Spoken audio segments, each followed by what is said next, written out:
Bismillahirrahmanirrahim. Assalamualaikum warahmatullahi wabarakatuh. Kami dari mahasiswa dan mahasiswi Sekolah Tinggi Teknologi Wastu Kencana. Video ini dibuat untuk memenuhi tugas kelompok psikologi industri. Kami dari kelompok 1 terdiri dari 9 orang anggota yang saling bekerjasama untuk memenuhi tugas ini. Izinkan kami memperkenalkan diri. Yang pertama, ada Saudari Ajeng Kartikasari dengan NIM 1911511122. Selanjutnya, ada Saudari Almaida Nurisma Yumi dengan NIM 1911511125.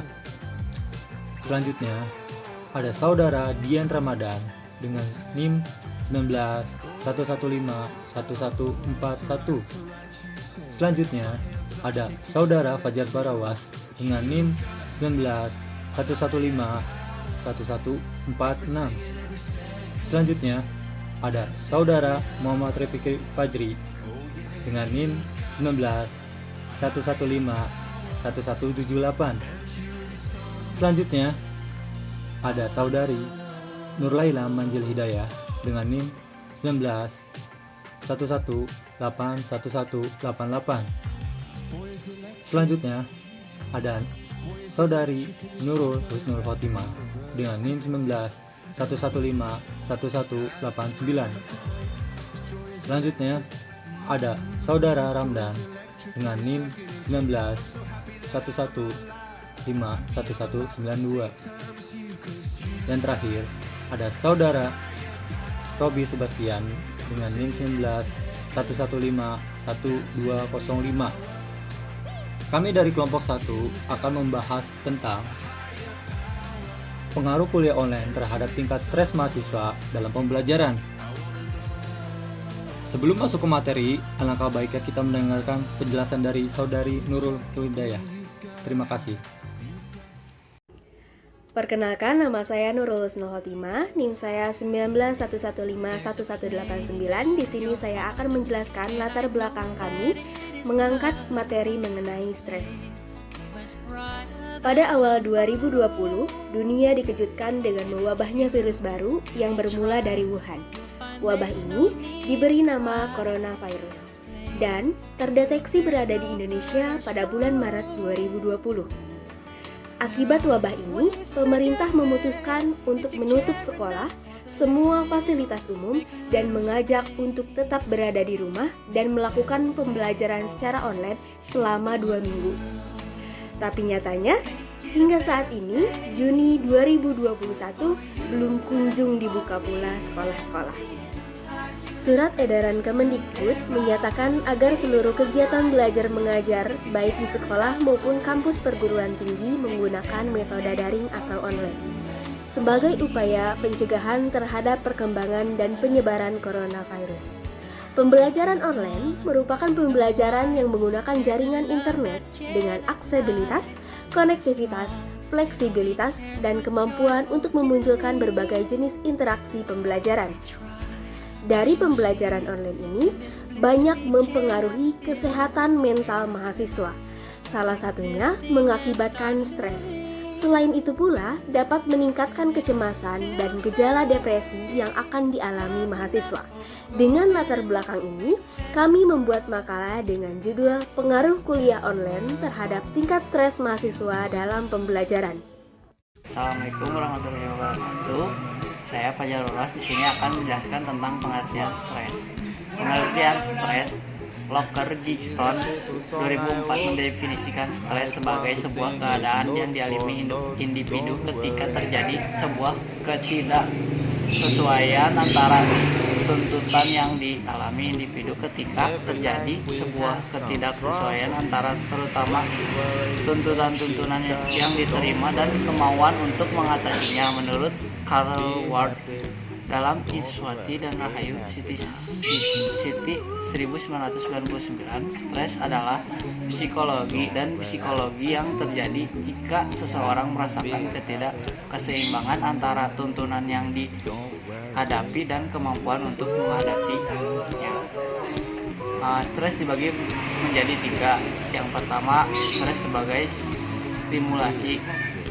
Pendekatan ini memiliki fokus pada lingkungan Sumber stres hadir bentuk keadaan yang mengancam dan membahayakan sehingga menimbulkan ketegangan.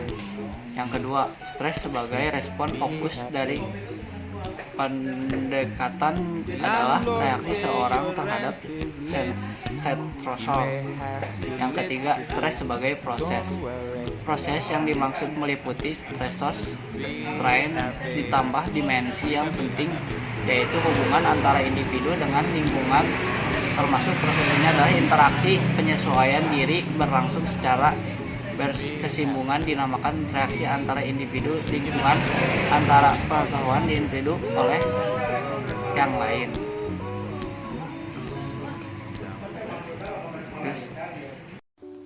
Assalamualaikum warahmatullahi wabarakatuh.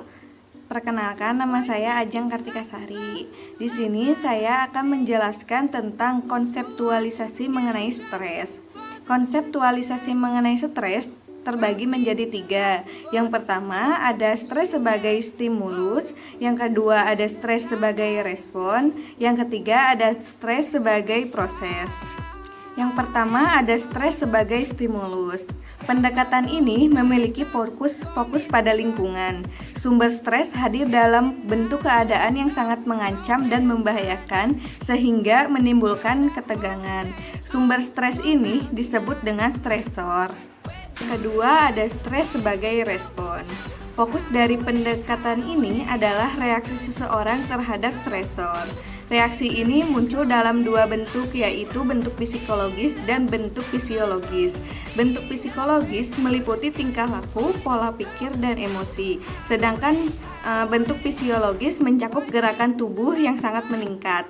Respon psikologis dan fisiologis seseorang terhadap stresor dinamakan strain. Yang terakhir yaitu stres sebagai proses. Proses yang dimaksud meliputi stresor dan strain, ditambah dimensi yang penting yaitu hubungan antara individu dengan lingkungan. Termasuk dalam proses ini adalah interaksi dan penyesuaian diri yang berlangsung secara berkesinambungan. Dinamakan transaksi antara individu lingkungan, yang satu mempengaruhi dan dipengaruhi oleh yang lain. Assalamualaikum warahmatullahi wabarakatuh. Izin memperkenalkan diri, nama saya Almaida Nurudinani. Di sini saya akan menjelaskan mengenai faktor-faktor stres, terutama dalam pengaruh kuliah online dalam pembelajaran bagi mahasiswa. Tugas pembelajaran merupakan faktor utama penyebab stres pada mahasiswa selama masa pandemi COVID-19. Hal ini muncul karena bukan hanya perkara keterampilan dari penggunaan teknologi, terkait juga dengan beban kerja yang semakin besar akibat banyaknya mata kuliah yang harus dihadapi di masa pandemi COVID-19. Hal ini muncul karena mahasiswa yang terbiasa dengan pembelajaran secara tatap muka atau secara reguler dibanding dengan pembelajaran jarak jauh sebelumnya yang hanya dilakukan secara insidental, sehingga perubahan pola pembelajaran ini menyebabkan permasalahan tersendiri bagi mahasiswa. Dan hal ini juga menyebabkan munculnya tekanan dan stres pada mahasiswa yang mengikuti pembelajaran secara jarak jauh. Pada titik ini, tekanan tentu bisa menjadi terasa lebih berat sehingga mahasiswa melakukan banyak coping stress, di mana salah satunya dengan terlibat dengan penggunaan media sosial. Jadi pada titik ini seharusnya media sosial bisa menjadi salah satu jalan keluar untuk mengatasi rasa bosan atau rasa stres akibat belajar di rumah. Kelebihan informasi telah membuktikan penyebab sosial media fatigue karena membebani kognitif pada individu seseorang. Tuntutan untuk bisa menguasai materi dan keterampilan dalam waktu singkat membuat mahasiswa semakin tertekan sehingga munculnya kondisi stres akademik. Sesuai dengan hasil penelitian oleh Livana pada tahun 2020 yang mengatakan bahwa mahasiswa mulai merasa kebosanan terhadap metode pembelajaran yang kurang interaktif. Dalam minimnya komunikasi sosial dilakukan mahasiswa selama masa pandemi kuliah daring ini dapat mempengaruhi tingginya stres akademik yang semakin dialami oleh mahasiswa. Mahasiswa yang memiliki masalah pada komunikasi sosialnya memiliki tingkat stres yang tinggi. Hal ini dilatar belakangi adanya perasaan tidak bahagia, tidak diperhatikan atau tidak dicintai oleh orang lain. Perasaan negatif ini semakin memperkuat kondisi stres mahasiswa. Sekian dari saya, selanjutnya akan dibacakan oleh Saudara Muhammad Rifki Fajri. Silahkan. Assalamualaikum warahmatullahi wabarakatuh. Perkenalkan, nama saya Muhammad Rifki. Saya akan membacakan tentang respon terhadap stres. Karakteristik respon terhadap stres meliputi yang pertama, respon stres adalah alamiah, protektif, adaptif. Yang kedua, respon normal terhadap stresor yang dihadapi dalam kehidupan sehari-hari meningkatkan ekspresi katekolamin yang menyebabkan peningkatan dalam frekuensi jantung dan tekanan darah. Yang ketiga, sensor fisik dan emosional mencetuskan respon serupa. Yang keempat, terdapat keterbatasan dalam kemampuan untuk mengompensasi. Yang kelima, besar dan durasi stres mungkin sedemikian besarnya sehingga mekanisme homeostatis dapat menyesuaikan gagal dan menyebabkan kematian. Yang keenam, pemanjaan berulang terhadap stimulasi mengakibatkan adaptif, yaitu kadar enzim triolosim hidrolase jaringan meningkat menyebabkan peningkatan kapasitas bagi tubuh menghasilkan norepinephrine dan pemanjaan berulang terhadap stimuli mengakibatkan adaptif, yaitu kadar enzim trilosin hidrolase jaringan meningkat menyebabkan peningkatan kapasitas bagi tubuh untuk menghasilkan nenopinerin dan ephenerin. Yang terakhir, dapat perbedaan individual dan berespon terhadap stresor yang sama. Izin memperkenalkan diri, nama saya Nurlayla Manzil Hidayah. Saya sekarang akan membahas tentang respon patofisiologis terhadap stres. Respon patofisiologis terhadap stres dapat dibedakan menjadi dua. Yang pertama yaitu ada komponen fisiologis. Riset klasik yang dilakukan oleh Serye telah mengidentifikasi menjadi dua respon fisiologis terhadap stres. Yang pertama yaitu ada sindrom adaptasi lokal atau LAS. Stres sifatnya universal atau umum, di mana semua orang dapat merasakan stres yang sama, tetapi cara pengungkapannya yang berbeda atau diversity. Sesuai dengan LAS adalah respon dari jaringan, organ, atau bagian tubuh terhadap stres karena trauma, penyakit, atau perubahan fisiologis lainnya. Respons tempat ini termasuk pembekuan darah, penyembuhan luka, akomodasi mata terhadap cahaya, dan respon terhadap tekanan. Yang kedua yaitu ada sindrom adaptasi umum atau GAS. GAS adalah respon fisiologis dari seluruh tubuh terhadap stres. Respon ini melibatkan beberapa sistem tubuh, terutama sistem saraf otonom dan sistem endokrin. Beberapa buku menyebutkan GAS sebagai respon neuroendokrin. GAS terdiri atas reaksi peringatan, tahap persisten, dan tahap kehabisan tenaga. Yang kedua yaitu ada komponen psikologi. Pemanjanan terhadap stresor mengakibatkan respon adaptasi psikologis dan fisiologis. Perilaku adaptif psikologis dapat konstruktif atau destruktif. Perilaku konstruktif membantu individu menerima tantangan untuk menyelesaikan konflik, sedangkan perilaku destruktif mempengaruhi orientasi realitas, kemampuan pemecahan masalah, kepribadian, situasi yang sangat berat, dan kemampuan untuk berfungsi. Perilaku adaptif psikologis juga dapat disebut sebagai mekanisme coping yang dibagi menjadi dua, yaitu ada task-oriented behavior. Perilaku berorientasi juga mencakup penggunaan kemampuan kognitif untuk mengurangi stres, memecahkan masalah, menyelesaikan konflik, dan memenuhi kebutuhan. Perilaku berorientasi tugas memberdayakan seseorang untuk secara realistik menghadapi tuntutan stresor. Kedua yaitu ada ego dependent mechanism. Mekanisme pertahanan ego yang pertama kali diuraikan oleh Sigmund Freud adalah perilaku tidak sadar yang memberikan perlindungan psikologis terhadap peristiwa yang menegangkan. Mekanisme ini digunakan oleh setiap orang dan membantu melindungi terhadap perasaan tidak berdaya dan ansietas. Kadang, Mekanisme ini pertahanan diri dapat menyimpang dan tidak lagi mampu untuk membantu seseorang dalam mengadaptasi stresor. Sekian dari saya, selanjutnya akan disampaikan oleh Robi Subastian. Oke, di sini saya akan melanjutkan pemaparan tentang stres. Saya di sini akan menyampaikan sedikit gejala-gejala stres. Setiap orang atau setiap anak-anak pernah mengalami stres. Kondisi ini tidak selalu membawa efek buruk dan pada umumnya kondisi ini hanya bersifat sementara. Stres akan berakhir saat kondisi menyebabkan tekanan atau frustasi tersebut yang telah dilewati. Gejala yang muncul saat seseorang mengalami stres dapat berbeda-beda tergantung penyebab dan cara menyikapinya. Gejala atau tanda stres dapat dibedakan menjadi 4. Yang pertama yaitu ada gejala emosional, dan yang kedua yaitu ada gejala kognitif atau mental, dan yang ketiga yaitu ada gejala fisiologis atau gejala fisik, dan yang keempat atau terakhir yaitu ada gejala perilaku. Oke, di sini saya akan memberikan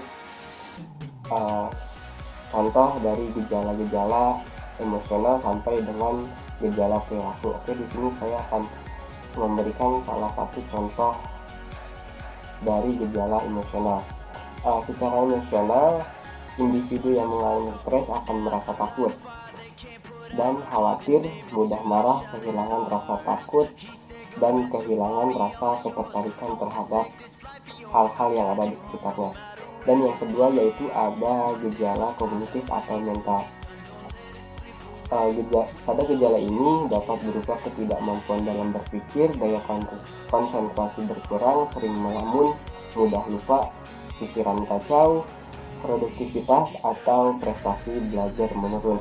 Dan yang ketiga yaitu ada gejala fisiologis atau gejala fisik. Pada gejala fisiologis ini keluhan-keluhan fisik yang timbul seperti pusing, sakit kepala, sakit perut, mual, muntah, susah bernapas, jantung berdebar, selera makan berubah-ubah, dan lain-lain. Dan yang terakhir yaitu ada gejala perilaku.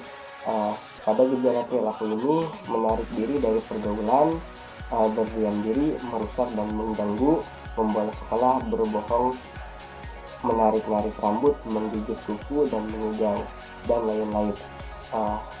Terima kasih. Untuk selanjutnya akan dibahas oleh rekan saya.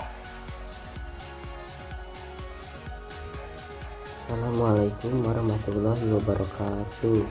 Izin perkenalkan diri, nama saya Ramdan, NIM saya 1911511192. Di sini saya akan menjelaskan mengenai cara mengatasi dalam perspektif psikologi. Prinsip homeostatis.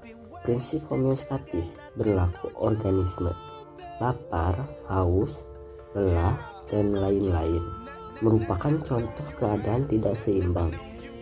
Proses coping terhadap stres, suatu proses yang terjadi ketika individu berusaha untuk mengontrol adanya ketidakseimbangan antara tuntutan dengan sumber daya yang dimiliki dalam situasi stres. Cukup sekian, mohon maaf apabila ada kesalahan. Wassalamualaikum warahmatullahi wabarakatuh. Ya, terima kasih. Selanjutnya saya akan menjelaskan kesimpulan dari materi kami adalah: yang pertama, stres sebagai sebuah keadaan yang dialami individu ketika terjadi sebuah ketidaksesuaian antara tuntutan dialami individu ketika sebuah ketidaksesuaian antara tuntutan yang diterima dan kemampuan untuk mengatasinya. Yang kedua, faktor utama yang mengakibatkan mahasiswa mengalami stres adalah tugas pembelajaran dan tuntutan pembelajaran. Yang ketiga, stres akademik yang dialami mahasiswa selama pembelajaran daring tentu dapat memberikan dampak negatif terhadap prestasi akademiknya. Mahasiswa tersebut akan kesulitan berkonsentrasi, terutama sulit mengingat materi, sulit memahami materi, sering menunda-nunda tugas. dan berpikir negatif pada dirinya dan lingkungan tentu. Selain itu juga dapat menimbulkan rasa cemas, mudah marah, hingga frustasi yang mengakibatkan kemunduran dalam belajar tentunya. Yang keempat, respon patofisiologi terhadap stres pada mahasiswa dapat dibedakan menjadi dua, yaitu komponen fisiologi yang meliputi LAS dan GAS. Sedangkan komponen psikologis meliputi mekanisme coping. Yang kelima, cara mengatasi stres dalam perspektif psikolog adalah menggunakan proses homeostatis dan proses coping. Selanjutnya adalah saran. Pembelajaran daring memiliki beberapa banyak terhadap dampak pada mahasiswa tentunya ya. Salah satunya pembelajaran daring masih membingungkan mahasiswa. Mahasiswa menjadi pasif, kurang kreatif, dan produktif tentunya, itu salah satunya dampaknya. Penumpukan informasi atau konsep pada mahasiswa kurang bermanfaat. Mahasiswa mengalami stres, serta peningkatan kemampuan literasi bahasa mahasiswa. Hal ini dapat menjadi evaluasi agar pembelajaran daring dapat diupayakan diterima dengan baik oleh mahasiswa, tanpa mengurangi esensi pendidikan itu sendiri. Terima kasih, itu saja yang saya bisa sampaikan. Kurang lebihnya mohon maaf. Wabillahi taufiq wal hidayah. Wassalamualaikum warahmatullahi wabarakatuh.